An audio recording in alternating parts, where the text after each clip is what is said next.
कालीपुर नामक इस गांव की हरी भरी सुबहों में एक भयानक छवि छिपी हुई थी। जैसे ही रात का अंधेरा गहराता, गांव के शांत वातावरण पर खौफ का साया मंडराने लगता था। गांव के बाहरी हिस्से में एक टूटी फूटी झोपड़ी थी, जहां रामलाल नामक एक कंजूस किसान रहता था। उसकी कंजूसी की कहानियां गांव के कोने कोने में मशहूर थीं।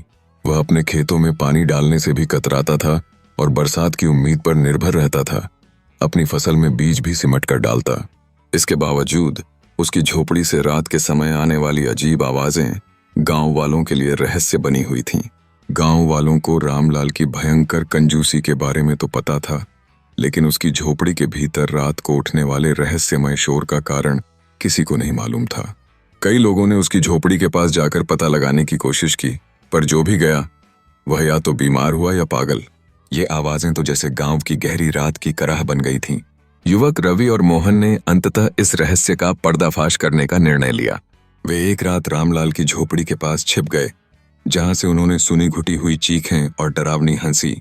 जब रवि और मोहन ने झोपड़ी के अंदर झांका तो पाया कि यह एक साधारण झोपड़ी नहीं, बल्कि एक गुप्त तहखाना था, जहां रामलाल ने कई साल पहले की गई दौलत को छिपा रखा था।